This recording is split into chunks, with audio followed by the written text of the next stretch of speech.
This channel does not promote any violent, harmful, or illegal activities. All content provided by this channel is meant for an educational purpose only. বরানগরে দিনে দুপুরে স্বর্ণ ব্যবসায়ী খুন, নিজেরই দোকানে হাত পা বাঁধা অবস্থায় দেহ উদ্ধার। বরানগর থানা থেকে 1 কিলোমিটারের মধ্যে খুন। সূত্রের খবর, ব্যবসায়ীর গলায় এবং মাথায় ধারালো অস্ত্রের আঘাত।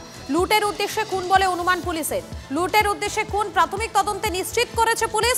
সূত্রের খবর, শনিবার দুপুরে 5 জন ওই সোনার দোকানে আসে। 3 জন ক্রেতা সেজে দোকানে ঢোকে। বাইরে 2 জন পাহারায় দাঁড়িয়েছিল। ব্যবসায়ী শঙ্কর জানা লুটেরাদের বাধা দিতে গেলে কুপিয়ে খুন করা হয় তাকে। খুনের পরেই গয়না লুট করে পালায় দুষ্কৃতীরা। ব্যবসায়ীর ছেলে কলকাতার বাইরে রয়েছেন। সিসিটিভি অ্যাক্সেস করতে না পেরে প্রতিবেশীদের ফোন করেন তিনি। প্রতিবেশীরা দোকানে এসে ব্যবসায়ীর দেহ উদ্ধার করে।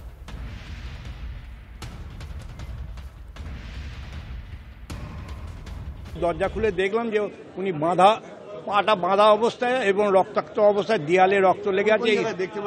দরজা খুলে কোন জায়গায় সেটা আঘাত দেখা যায়নি, তবে যখন ওনাকে নিয়ে যাওয়া হয়েছে বিনায়ক হসপিটালে তখন মনে হচ্ছে যার মুখ দিয়ে রক্ত বেরোচ্ছে এবং মাথার দিকে কোনো হয়েছে, কোনো চোট হয়েছে। আমাদের এখানে নিরাপত্তা বলে নেই। আমরা যেটা দেখছি যে এখানে দেখুন সোনার দোকান, প্রচুর পরিমাণে সোনার দোকান আছে, কিন্তু এখানকার নিরাপত্তা সেইভাবে নেই। কোনো পুলিশের সেইভাবে কিন্তু গার্ড নেই এই অঞ্চলে, টহল নেই। রাতের দিকে আসে কিনা আমরা সেটা বলতে পারবো না। এটা আমরা কোনো স্বর্ণকারী কেউ ভাবিনি। এরপরে তো আমাদের যা দেখছি, আমাদের স্বর্ণকারদের প্রচুর আতঙ্ক বেড়ে যাচ্ছে। এরপর এখানে প্রচুর স্বর্ণশিল্পীরা এখানে সোনার কাজ করে। তারা আগামী দিনে কিভাবে কাজ করবে, কিভাবে ব্যবসা চালাবে, এটা আমাদের খুব ভাবার একটা বিষয় হয়ে যাচ্ছে। আমাদের নিরাপত্তা আস্তে আস্তে হারিয়ে যাচ্ছে।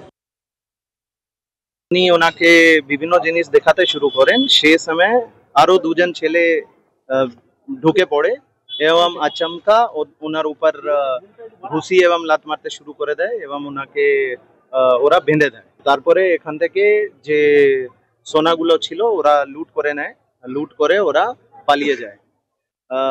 একজন আরো বাইরে ছিল, যে বাইরে হয়তো ও গার্ড দিচ্ছিল। তো মোট 5টা লোক এর মধ্যে ইনভলভ আছে।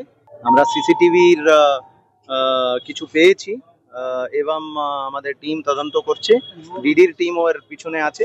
আমরা খুব শীঘ্র এদেরকে চিহ্নিত করে এদেরকে ধরব।